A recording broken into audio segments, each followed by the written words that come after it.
ديناه والله ما خليناه. دينا الكاس ومبروك علينا. السلام عليكم. هي فرحه كبيره ملي كتقري وليداتك في شي مدرسه وفي اخر السنه كيجيبوا لك نتيجه مشرفه. حتى حنا وليداتنا المنتخب ديالنا جابوا لنا نتيجه جد مشرفه، جابوا لنا كاس العالم. هذا الكاس شي حاجه نقولوا شي حاجه كبر من اننا نفرحوا به ولا نفوزوا به. هذا الحقاش ما جاش غير صدفه. هذا الكاس راه جا نتيجه استراتيجيه وعمل ومجهود.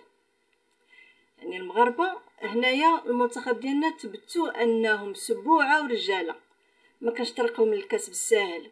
هما واجهوا اكبر المنتخبات في العالم اسبانيا، ولكن واخا قالوا لها يلا حيدي سيري عطاوها 2-0. جات موراها البرازيل حتى هي عاوتاني نفس الشيء قالوا لها سيري بعدي. جات الولايات المتحده الامريكيه حتى هي كذلك بعدوها قالوا لها سيري. وجات فرنسا وقالوا لها بعدي سيري.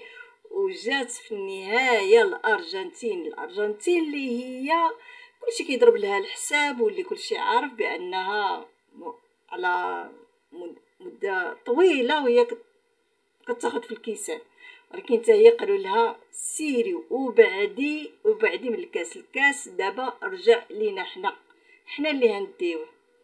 وداو الكاس دينا والله ما خليناه ومبروك علينا حنا المغاربه.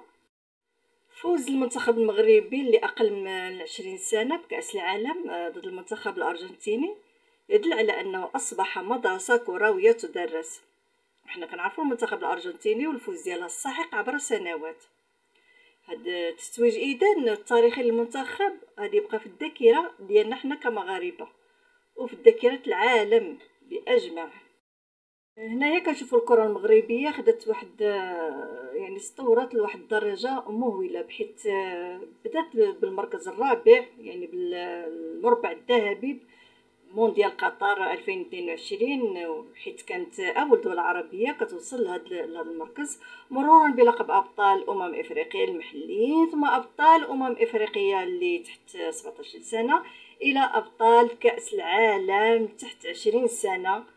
وهذا الشيء ما جاش هكاك، راه رياضه المسؤولين واللي على راسهم فوزي القجع المشرفين على كره القدم داخل الام الجامعه الملكيه لكره القدم اللي تحت الرئاسه المولويه لصاحب الجلاله محمد السادس نصره الله وشفاه. اذا المنتخب المغربي نجح في المدرسه الكرويه وجاب نتيجه مشرفه وجاب الكاس. اذا هذا المنتخب يستاهل هذا الاستقبال الكبير الملكي والشعبي اللي دار ليه، يستاهل ان الاعلام العالمي يهضر عليه بايجابيه وبفخر ومجد. وما علينا غير نحمد الله ونشكروه على هاد الانجازات وعلى هاد الشباب وهاد المنتخب اللي عندنا، يعني اللي عندهم هاد الروح الرياضيه اللي فيهم وحب الوطن. ونطلبوا من الله تعالى بلادنا دائما الفوق، تبقى دائما الفوق ومن انتصار لانتصار يا رب. من أنتم؟ احنا الثقافة والحضارة، احنا بيت الشعر والقصر، احنا ممن تعلمتم منهم واحنا من علمكم. واسألوا شارلمان عن ساعة هارون الرشيد. اخوتي هيا للعلا سعيا. عمرك شفت السباع خايف كي يتخلع؟